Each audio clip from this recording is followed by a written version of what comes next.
सोच के देखिए दोस्तों, एक 5 से 7 साल का बच्चा स्कूल जाता है और उसको प्यास लगती है। जब वो पानी पीने का कोशिश करता है तो उसे पानी नहीं पीने दिया जाता है। उसका सबसे बड़ा कारण होता है दोस्तों, उस दिन जो चपरासी होता है, जो पानी पिलाता है, वो छुट्टी पर होता है।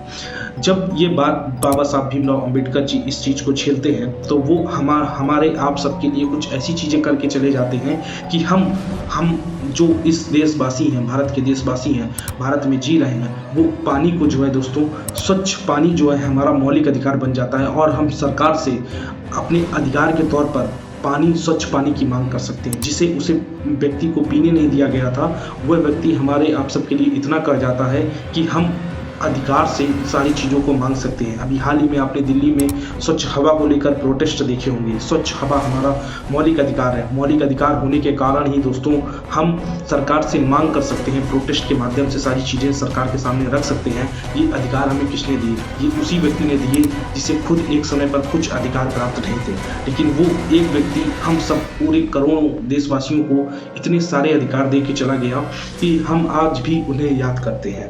तो आज हम इस वीडियो में दोस्तों बात करेंगे कि अंबेडकर जी को कैसे अपने जीवन में पूरा स्ट्रगल झेलना पड़ा, कैसे वो धीरे धीरे आगे बढ़े और सारी चीज़ें उन्होंने की। तो शुरुआत करते हैं दोस्तों। 14 अप्रैल 1891 को भीमाबाई और रामजी सकपाल जी के यहाँ जो है एक बेटे का जन्म होता है, जिसे भीमाबाई जो होती हैं वो भीमराव नाम देकर पुकारती हैं। भीमराव अपने शुरुआती दौर पर बचपन जी रहे थे जैसे सामान्य सबका होता है, लेकिन इनका जीवन उतना आसान नहीं था, क्योंकि इंडियन समाज की जो उस टाइम की कुरीतियाँ थी, समाज की जो व्यवस्थाएं थी, उनका विशेष रूप से बहुत सामना करना पड़ता है। जब ये धीरे धीरे बड़े होते हैं तो इनके सामने बहुत से सवाल खड़े होने लगते हैं। जैसे इनकी बहन इनसे क्वेश्चन करती है, प्रश्न करती है। जो भीमराव अंबेडकर जी की बहन होती है वो कहती है, भाई मैं अपने जो बाल है, हेयर हैं, वो मुझे घर में ही क्यों कटाने पड़ते हैं? मैं बाहर क्यों नहीं कटा सकती हूँ? जाके एक बार्बर की दुकान में जाके जैसे सब लोग कटाते हैं, मैं क्यों नहीं कटा सकती? भीमराव जी इस तरह के क्वेश्चन से उनके मन में, अंदर में, जहन में उथल पुथल मच जाती है। वे जब इस क्वेश्चन को कुछ बड़े लोगों से पूछना चाहते हैं, क्योंकि ये छोटे होते हैं, तो उन्हें उत्तर मिलता है, ये तो परंपरा है, सदियों से चली आ रही है, हमें इसी का पालन करना पड़ेगा। तो इस तरह की जो समस्याएं थी, जो जीवन में नहीं आनी चाहिए थी, वो हमारे समाज में व्याप्त थी और उसके जो भुक्तभोगी थे वो भीमराव अंबेडकर जी उन सभी चीज़ों को झेल रहे थे। धीरे धीरे समय बढ़ता है, उनके सामने बहुत से भेदभाव होते हैं, जिन्हें मैं 2-3 पॉइंट्स में आपके सामने रखता हूँ। एक बार की बात है, जब वो अपनी स्कूलिंग कर रहे थे, पढ़ाई कर रहे थे, तो समर हॉलीडे होता है, हम सब भी, आप सब भी मनाते थे जब समर हॉलीडे होता था।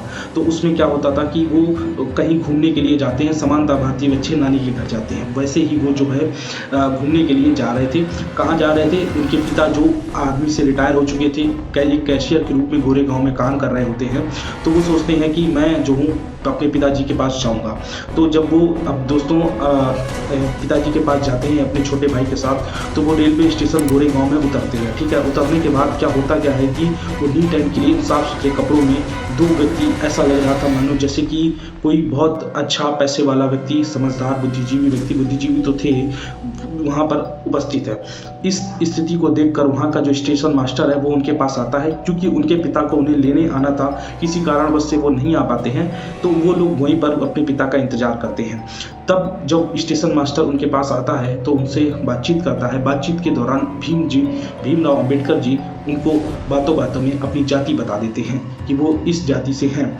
तो होता क्या है कि वो जो स्टेशन मास्टर होता है वो इस तरह का मुंह बनाता है मानो जैसे उसने कुछ भूत देख लिया हो, कुछ ऐसी प्रजाति को देख लिया हो जो इस पृथ्वी की नहीं है, मंगल ग्रह से आई है। वो इस तरह का उनके साथ व्यवहार करना फिर चालू कर देता है। बाकी उससे पहले नीट एंड क्लीन कपड़ों को देखकर उसका जो हमारे अंबेडकर जी के प्रति व्यवहार था वो बहुत ही सद्भावनापूर्ण था।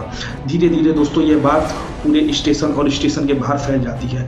जैसे हम स्टेशन से निकलते ही टैक्सी पकड़ते हैं, वैसे ही अंबेडकर जी ये निर्णय करते हैं कि पिताजी तो नहीं आ पाएंगे अभी, तो हम ही लोग पिताजी के पास क्यों नहीं चलते हैं। धीरे धीरे वो स्टेशन से बाहर निकलते हैं। जैसे ही बाहर पहुंचते हैं, उस टाइम की टैक्सी अर्थात जो तांगा चलाने वाले लोग थे, उनसे वो बात करते हैं। वो एड्रेस बताते हैं कि आप क्या मुझे यहाँ तक छोड़ देंगे। लेकिन दोस्तों जैसे पेट्रोल की एक लकीर में जैसे आग फैलती है, उसी तरह से उनकी ये बात भी पूरी तरह से फैल चुकी थी कि ये एक विशेष जाति से हैं जो हमारे समाज में अछूत मानी जाती है।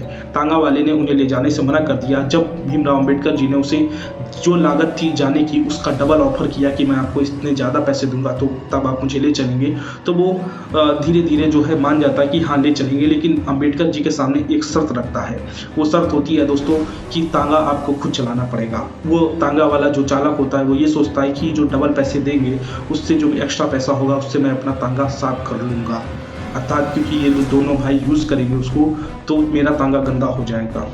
आज दोस्तों स्थितियाँ इस तरह की हैं कि चाहे कोई भी व्यक्ति हो इस देश में खुले रूप में सांस ले पा रहा है तो उसकी देन भीमराव अंबेडकर जी हैं। आप बढ़ चढ़कर जो प्रोटेस्ट में भाग लेते हैं उसकी देन भीमराव अंबेडकर जी हैं। पूरे संविधान को बनाने में जो सबसे महत्वपूर्ण योगदान रहा है वो भीमराव अंबेडकर जी का रहा है। और उनकी जो दूरदृष्टि थी वो बहुत ही मतलब उच्च लेवल की थी। अगर मैं उनके पढ़ाई के पॉइंट ऑफ व्यू से बात करूं कि उनकी जो स्ट्रगल लाइफ थी स्टूडेंट के रूप में, वो धीरे धीरे पढ़ाई करते हैं। पिताजी बेसिकली उन्हें इंटर तक ही पढ़ाना चाहते थे। वो चाहते थे कि अब मैं इससे ज़्यादा नहीं पढ़ा सकूँगा क्योंकि उनके और भी भाई बहन थे। तो आर्थिक जो स्थितियाँ थी, सामाजिक जो दबाव था, उसकी वजह से वो चाहते थे कि अब मैं आगे नहीं बढ़ा सकूँगा। लेकिन इनकी जो प्रतिभा थी, इनकी जो कृतज्ञता थी पढ़ाई के प्रति, उसको देखकर और कुछ ऐसे सहयोग भी बने कि हमारे जो भीमराव अंबेडकर जी हैं वो आगे पढ़ सके। बड़ोदरा के एक प्रसिद्ध व्यक्ति थे, उन्होंने इन्हें स्कॉलरशिप ऑफर की, जिसके तहत दोस्तों ये बाहर जाते हैं, विदेशों में पढ़ाई करते हैं। बेसिकली ये इकोनॉमिक्स और सोशोलॉजी में पढ़ाई अपनी पूरी करते हैं। पढ़ाई पूरी करने के बाद दोस्तों लंदन इकोनॉमिक्स स्कूल से जो है इकोनॉमिक्स की और अधिक पढ़ाई करते हैं, पीएचडी हासिल करते हैं। दोस्तों धीरे धीरे पढ़ाई का ये क्रम चलता है। जब बड़ोदरा में क्या बोलते हैं आपके जो इन्हें स्कॉलरशिप पर भेजा जा रहा था, तब वो जो वहाँ के व्यक्ति थे उन्होंने एक शर्त रखी थी कि आपको जब आप वापस आएंगे पढ़ाई करके तो आपको जो है हमारे यहाँ 2 साल तक नौकरी करनी पड़ेगी। आपको हमारा जो क्षेत्र है उसको बढ़ाना पड़ेगा क्योंकि आप पढ़े लिखे व्यक्ति के रूप में वापस आएंगे। तो इस उद्देश्य से उन्होंने स्कॉलरशिप दी थी। उन्होंने मना भी नहीं किया भीमराव अंबेडकर जी ने। उन्होंने कहा ठीक है मैं आपके यहाँ काम कर लूँगा। जब वो वापस आते हैं दोस्तों मात्र 12 दिन नौकरी कर पाते हैं और नौकरी उनको मिलती है सिविल सर्विसेज की, जिसके पीछे आज लाखों लोग, दसियों लाख लोग रोज हमेशा जो है फॉर्म भरते हैं हर साल, उसकी नौकरी उन्हें मिलती है। वो 12 दिन भी नहीं कर पाते हैं। उसका कारण दोस्तों ये होता है कि जब वो ऑफिस में काम करते हैं तो उन्हें जो फाइल होती है, जो पेपर होते हैं, वो हाथ में नहीं पकड़ाए जाते हैं, वो उन्हें फेंक के दिया जाता है। ऐसे करके जैसे फाइल में फेंका जाता है उस तरह से फेंक कर दिया जाता है। इन सारी परिस्थितियों को इतना पढ़ लिख कर इतने बुद्धिजीवी के रूप में अपने जो उनका व्यक्तित्व था बनाने के बाद वो महसूस करते हैं कि अभी कुछ भी मैं बदला नहीं हूँ। वो उनके मन में ऐसे ख्याल आते हैं, ऐसा वो सोचते हैं कि मैं जो है आगे चलकर कुछ ऐसा करूं कि हमारे जो आज के लोग हैं, आने वाली जो जनरेशन है, उसको दिक्कत ना हो। उन्हीं सभी कारणों की वजह से दोस्तों आज हम आप सब, उन्होंने यदि इतना नहीं झेला होता तो मुझे लगता है कि वो इसकी गहराई को नहीं समझ पाते। पढ़ने लिखने और जो सामाजिक जो दबाव होता है वो एक अलग होता है। पढ़ाई एक सैद्धांतिक चीज़ है, जब आप उसे समाज में फेस करते हैं उन्हीं चीज़ों को, वो ज़्यादा जहन में उतरती हैं। तो मुझे लगता है कि ये सारी चीज़ें अम्बेडकर जी के साथ हुई, इसीलिए उन्होंने हमारे आप सब के लिए बहुत सी चीज़ें करी। जिस व्यक्ति को एक समय में पानी पीने का अधिकार नहीं था, उसने हम सबको अधिकार दिया। उसे जितने भी दलित लोग हैं जिन्हें सम्मान नहीं मिलता था, सम्मान की दृष्टि से नहीं देखा जाता था, हमारे संविधान में बाकायदा उल्लेख है कि किसी के साथ भी भेदभाव नहीं किया जाएगा और ये मौलिक अधिकार के रूप में है। मैं आपकी जानकारी के लिए बता दूं कि जो मौलिक अधिकार हमारे संविधान में बनाए गए हैं उनको आसानी से हटाया नहीं जा सकता, आसानी से संशोधित नहीं किया जा सकता।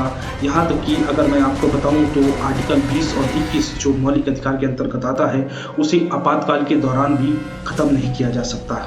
वो एक तरह से स्थायी हो चुका है, उसे ख़त्म नहीं किया जा सकता आपातकाल के दौरान भी।